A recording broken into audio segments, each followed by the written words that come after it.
인생의 시기에는 비상한 때가 있습니다. 비상한 때.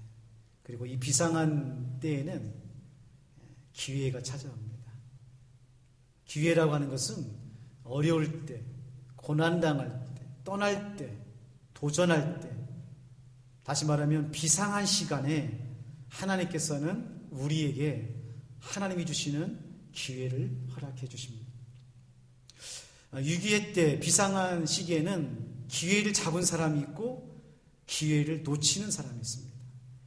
기회를 선용하는 사람이 있고 기회를 구경하는 사람이 있습니다. 차이가 뭘까요? 믿음입니다. 믿음. 비상한 시기에, 어려운 시기에 하나님께서 나에게 주시는 계획과 메시지를 믿고 돌파하면 기회를 잡습니다. 하지만 위기가 오고 어려움이 오고 비상한 시기에 숨어 있거나 도망가거나 피해버리면 그 기회를 놓쳐버릴 수가 있습니다. 여러분, 살아온 날들 한번 돌이켜 보십시오. 여러분의 인생의 텀마다 비상한 시기가 있었습니다. 기회의 때가 있었습니다. 어떤 분들은 그걸 믿음으로 잘 붙잡고 이곳에 계시는 분도 계시고, 또 어떤 분들은 그때 내가 그 때를 놓쳐서 참 안타깝다 후회하면서 앉아 계신 분들도 혹시 계실지도 모릅니다. 그러나 중요한 것은 지금입니다. 오늘 여러분의 인생 가운데 이 비상한 시기에 하나님께 주시는 믿음의 기회라고 생각하시고 붙잡으시기를 바랍니다. 그러면 하나님께서 열어주시고 풀어주시고 함께해 주시는 것입니다. 여러분, 아브라함도요 75세까지는 그저 그 일상을 살았습니다. 갈대아 우르에서 아버지를 도와서 우상을 만들던 그런 사람이었습니다. 근데 그때 75세에 아브라함이 인생에 아주 중요한 때가 찾아옵니다. 그건 바로 하나님께서 아브라함을 찾아오셔서 고향과 친척과 아버지의 집을 떠나면 내가 너를 큰 복을 주겠다고 말씀합니다. 자, 그때 여러분 어떻게 하시겠습니까? 아브라함이니까 떠났죠. 아닙니다. 아브라함이 원래부터 믿음이 있었던 분이 아닙니다. 아브라함이 그 기회를 놓치지 않고 어렵지만 힘들지만 하나님의 말씀을 따라 갔을 때에 믿음의 조상이 되었던 것입니다. 여러분, 코로나19는 비상한 때입니다. 우리 인생에서 한 번도 경험해 보지 못한 이 시간, 여러분 어떻게 지난 1년을 보내셨습니까? 두려움 속에서, 불안 속에서 그저 숨어서 피하면서 보내고 있지는 않습니까? 또 어떤 분들은 이 코로나19가 이제 지나겠지, 언젠가는 지날 거야 이러면서 막연하게 기다리면서 코로나를 보내고 있습니까? 저는 우리 평화교회가 이 코로나의 비상한 시기에 비상한 마음으로 비상한 믿음을 가지고 깨어 준비하고 무장하면 하나님께서 이 코로나가 지난 이후에 우리 평화교회와 여러분들을 비상하게 하는, 날아오르게 하는 놀라운 은혜를 허락하여 주실 줄로 믿습니다. 여러분 참여하시겠습니까? 함께 하시겠습니까? 네, 감사한 것은 우리 적지 않으신 분들께서 새벽에 나오셔서 숨마다 돌아가면서 기도하고 계십니다. 얼마나 감사한지 모릅니다. 또 새벽에 나오지 못하신 분들은 일과 시간에 시간을 내셔서 성전에 올라오셔서 기도를 하십니다. 저도 가끔 성전에 올라오는데 우리 성도님께서 앞에서 기도하시는 뒷모습을 보면서 얼마나 감사한지 몰라요. 참 나는 복 있는 목사다. 우리 평화교회는 복 있는 교회다. 우리 성도님들은 복 있는 성도님이다. 이 코로나 시대에 잠들어 있지 않고 숨어 있지 않고 깨어서 기도하고 말씀을 붙잡을 때에 하나님께서 놀라운 역사를 이루어 주실 줄로 믿습니다. 한번 따라서 해볼까요? 깨어나라. 이래가지고 안 깨어날 것 같은데 성도님 너무 점잖으셔가지고 좀 큰 소리로 박력 있게 깨어나라. 깨어나십시오. 네, 여러분 시편 130편은 부제가 있어요. 성전에 올라가는 노래라고 하는 이 부제가 있는데 이스라엘 백성들이 성전에 올라가서 깨어서 하나님께 예배하면서 불렀던 찬송의 노래가 시편 130편입니다. 자, 이 시인이 오늘 이 말씀 6절 말씀에 자신의 심정을, 자신의 상황을 파수꾼과 비유해서 노래를 부르고 있습니다. 제가 읽어드릴게요. 파수꾼이 아침을 기다림보다 내 영혼이 주를 더 기다리나니 참으로 파수꾼이 아침을 기다림보다 더하도다. 자, 여러분, 지금 밤을 새워서 성을 지키고 있는 파수꾼은 무엇을 기다릴까요? 당연히 아침을 기다리죠. 왜냐하면 밤을 새고 난 다음에 아침이 되면 이제 집에 돌아갈 수가 있고 쉴 수가 있기 때문에 밤새도록 파수하는 파수꾼은 아침이 오기를 간절히 기다리면서 파수를 하는 것입니다. 그런데 시인은 지금 이 파수꾼보다 하나님을 더 간절한 마음으로 기다리고 있다는 거예요. 저는 오늘 우리 성도님들의 이 마음이 시인의 마음이 되었으면 좋겠습니다. 하나님을 기다리십니까? 예배를 기다리십니까? 하나님의 사랑을 기다리십니까? 여러분, 이 땅에 우리가 삶을 살아가면서 기다리는 것도 중요하지만 무엇을 기다리냐가 중요한 거예요. 무엇을 기다리냐. 어떤 사람은 돈을 기다리고 권력을 기다리고 사람을 기다리지만 우리 믿는 사람들은 살아계신 하나님을 기다리는 사람인 줄로 믿습니다. 기다리기 위해서는 어떻게 해야 됩니까? 깨어 있어야 되는 거예요. 깨어 있는 사람이 기다릴 수 있는 것입니다. 자, 오늘 말씀해 보면은 비상한 시기에, 어려운 시기에 잠들어 있는 사람도 있다는 거예요. 잠들어 있는 사람이 있어요. 여러분, 가만히 보면은요, 잠들어 있는 사람이 많습니까? 깨어 있는 사람이 많습니까? 직장에서, 일터에서, 세상에서, 또 어려움 중에 살다 보면 사실 깨어 있는 사람보다 잠들어 있는 사람들이 참 많습니다. 왜냐하면 깨어 있는 것은 외롭거든요. 먼저 깨어 있는다는 것은 굉장히 힘든 일입니다. 아무도 알아주지 않고 아무도 인정하지 않는 그곳에서 내가 깨어 있는다는 것은 굉장히 어렵습니다. 우리 어르신들이 시집살이 하면서 예수를 믿을 때에 아무도 안 믿는 집안에 시집을 가서 믿는 며느리로서 깨어서 가정을 위해서 기도하고 깨어서 사랑하는 부모님들을 섬기는 것이 어렵다는 거예요. 자, 오늘 말씀 3절에 보면은 잠들어 있는 사람들의 특징이 나오는데요. 여호와여, 주께서 죄악을 지켜보실진데 주여 누가 서리이까. 자, 보세요. 시인이 지금 하나님 앞에서 서 있지 못하는 사람들, 즉 깨어있지 못하고 잠들어 있는 사람들의 특징이 뭐냐면 죄악으로 인하여 잠들어 있다는 거예요. 죄악으로 인해서. 사실요, 여러분 생각해 보세요. 우리도 잠들어 있던 사람 아닙니까? 우리도 세상에서 내 욕심 챙기고 내 가정 챙기고 내 앞가를 하느라고 하나님의 나라에 대해서, 이 땅의 삶에 대해서, 다른 사람의 눈물과 아픔에 대해서 깨어있지 못했어요. 근데 하나님께서 우리를 찾아오셔서 우리를 깨워주신 은혜로 오늘 예배를 드리고 다른 사람의 눈물을 기도할 수 있는 깨어있는 사람으로 우리를 불러주신 줄로 믿습니다. 이게 은혜입니다. 이게 여러분 제자들도요, 예수님과 함께 있었지만 깨어있지 못했어요. 예수님께서 이제 십자가를 짊어지시기 위해서 겟세마네 동산에서 기도하시러 가십니다. 제자들과 함께 가시다가 베드로와 야고보와 요한을 따로 데리고 가서 이렇게 말합니다. 베드로야, 내가 지금 죽게 됐다. 내가 너무 마음이 아프다. 나를 위해서 기도해다오. 지금 예수님이 아주 비장한 마음으로 베드로와 야고보와 요한에게 부탁하고 있는 거예요. 깨어서 좀 나를 위해서 기도해다오. 그리고 돌덜질 만큼 가서 기도합니다. 한참을 기도하고 돌아오니까 베드로와 야고보와 요한이 기도하고 있어요? 잠들었어요? 마태복음 26장 40절입니다. 너희가 나와 함께 한 시간도 이렇게 깨어 있을 수 없더냐? 시험에 들지 않게 깨어 기도하라. 마음에는 원이로되 육신이 약합니다. 여러분, 이게 우리의 모습입니다. 마음은 깨어 있고 싶은데 육신이 약하게 자꾸 잠드는 거예요. 여러분, 서 있으면 앉아 있고 싶고, 앉아 있으면 눕고 싶고. 저만 그런가요? 누워 있으면 어떻게 되죠? 잠자고 싶은 거예요. 그게 사람입니다. 그래서 여러분, 우리 스스로는 깨어 있을 수 없어요. 깨어나야지, 일어나야지 해도 사람은 자꾸 누워 있고 싶고 편하고 싶고 그저 자기가 인정받는 곳에 있는 것을 원하는 것이 본성입니다. 낯선 곳에 가기 싫어요. 깨어있기 싫어요. 왜? 두렵고 무섭거든요. 그래서 우리 하나님께서 성경 말씀에 보면 하나님의 사람들, 하나님 앞에 쓰임받는 사람들을 깨우기 위해서 했던 방법이 있습니다. 세 가지를 제가 여러분에게 말씀을 드리려고 합니다. 첫 번째로 하나님께서 우리를 깨우시기 위해서 우리를 먼저 깨트리시는 하나님이십니다. 적어놓으세요. 하나님 어떤 하나님이시라고요? 깨트리시는 하나님이세요. 물론 우리 하나님은 우리를 품으시는 하나님이십니다. 위로하시는 하나님이세요. 암탉이 자기 새끼를 품듯이 우리를 품어주시고 위로해주시고 인도해주시고 지켜주시는 하나님이신 줄로 믿습니다. 그러나 때로는 깨트리세요.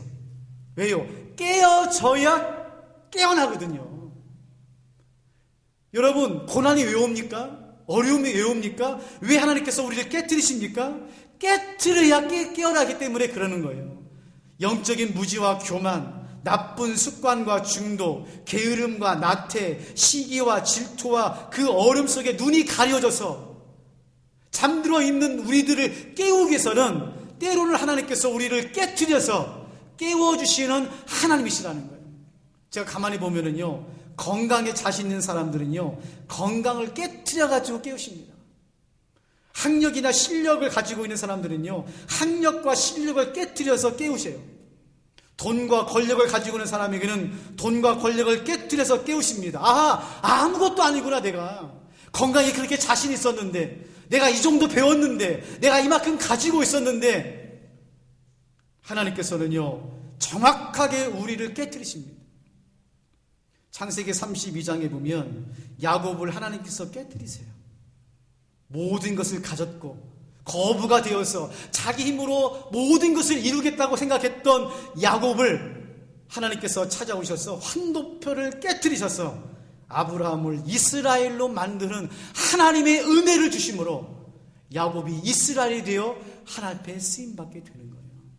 사랑하는 성도 여러분, 지금 깨어지고 있습니까? 기회입니다. 깨어날 수 있는 기회예요. 우리 스스로는 깨어날 수 없다니까요. 아무리 흔들어도 깨어날 수 없어요. 흐리멍텅합니다. 믿는 것도 아니고 안 믿는 것도 아니고 교회를 다니는 것도 아니고 안 다니는 것도 아니고 하나님의 나라와 천국을 믿는 것도 아니고 안 믿는 것도 아니고 여러분, 흐리멍텅하게 엉거주춤 믿고 있는 우리들을 하나님께서 깨트리셔서 우리를 깨어나게 합니다. 두 번째로 하나님께서는 우리를 깨닫게 하셔서 깨어나게 합니다. 깨닫게 하시는 영이 필요합니다. 여러분, 지혜와 계시의 영을 달라고 기도하십시오. 왜냐하면요, 제가 보니까 참 이상하더라고요. 사람들이 얼마나 고집이 센지 하나님께서 깨트려도요 딱 떠물고 하나님이 이기나 내가 이기나, 얼마나 고집을 피우는지 몰라요. 하나님 이럴 수 있냐고, 내가 어떻게 신앙생활하고 어떻게 했는데 하나님께서 이럴 수 있느냐고. 깨어지는데도 깨닫지를 못해요. 양은 너무 힘든 거죠. 너무 아픈 거죠. 옆에서 보면 너무 안타까운 거예요. 조금만 생각을 바꾸면 되는데, 조금만 믿음을 좀 바꾸면 되는데 하여튼 안 바꾸세요. 하나를 깨도 안 깨지고, 둘을 깨트려도 안 깨닫고, 못 깨닫고 계속해서 어려워요. 여러분, 두 가지를 깨달아야 됩니다. 첫 번째로 하나님 말씀으로 깨달으시기를 바랍니다. 하나님 말씀으로 깨달으셔야 돼요. 아하 하는 게 있어야 됩니다. 똑같은 말씀이라도요, 어느 순간에 보면은 나에게 주신 말씀처럼 들릴 때가 있어요. 지금 하나님께서 여러분을 깨닫게 하고 있는 중입니다. 똑같은 말씀이잖아요. 똑같은 말씀을 똑같은 목사한테 똑같은 설교를 듣는데 어느 순간에 나에게 주신 말씀, 여기 지금 100명, 200명이 앉아있는데 다른 사람도 아니고 나에게 주신 말씀이 들릴 때가 있어요. 그 바로 여러분을 하나님께서 깨닫게 하셔서 깨우시는 겁니다. 무언가 깨워야 됩니다. 지금 여러분이 어딘가 잠들어 있는 거예요. 어딘가 잠들어 있어요. 저도 모르겠습니다. 여러분이 어디에 잠들어 있는지 모르지만은 어딘가에 잠들어 있기 때문에 하나님께서 말씀이 들리게 하셔서 여러분을 깨웁니다. 타성에 젖어 있었던 것들, 그저 신앙생활 하면서 그저 흘러갔던 그 어떤 부분을 하나님께서 깨어나게 하시는 거예요. 두 번째로는 기도를 통해서 깨달으시기를 바랍니다. 기도를 통해서 하나님의 음성을 들으셔야 돼요. 여러분, 적어놓으세요. 기도는 말하는 것이 아니라 듣는 것입니다.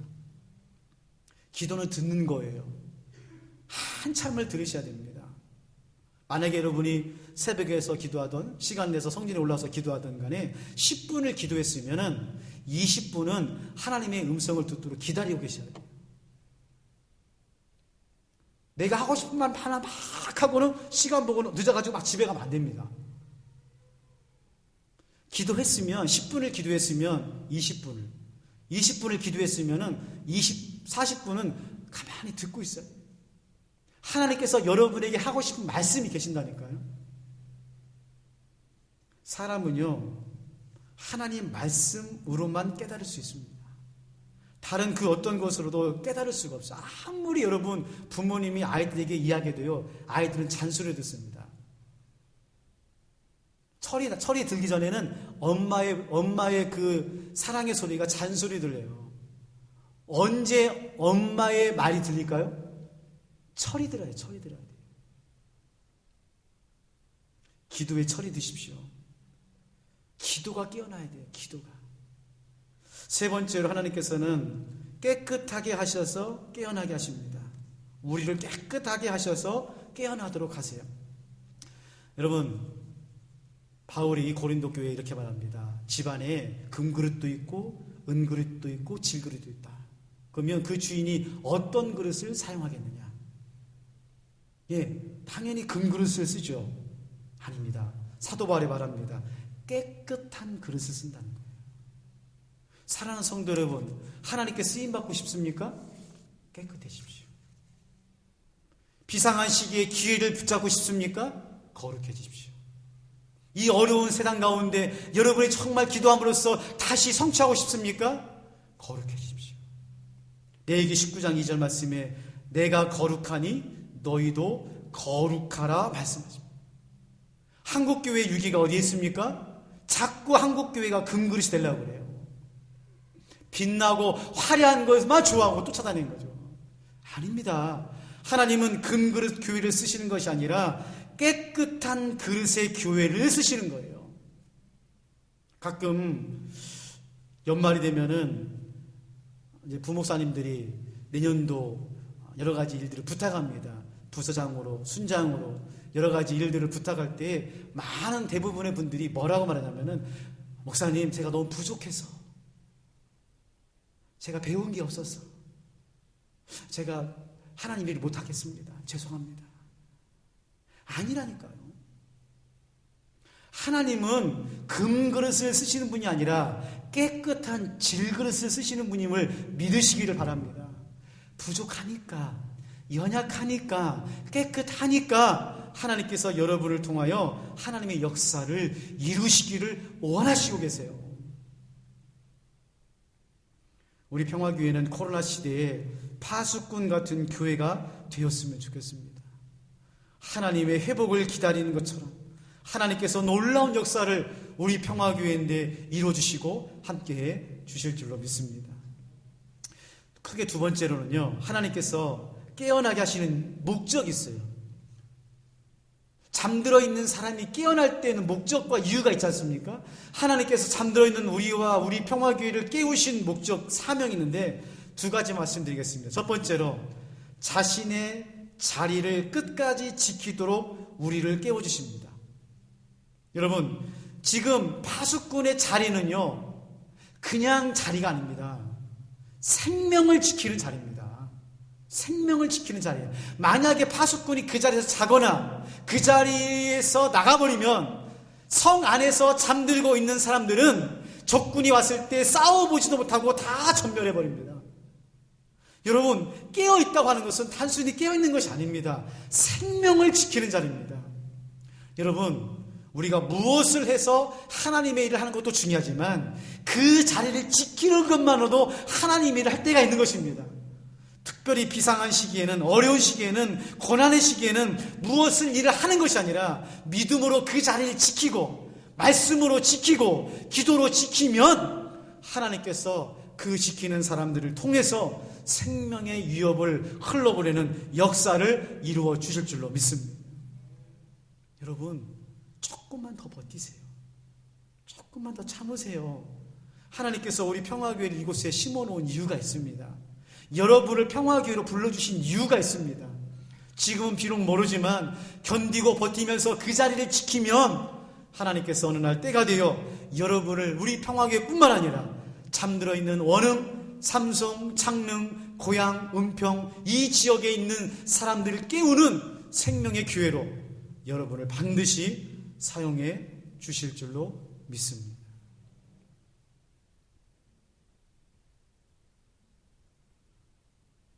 참 너무 감사해요.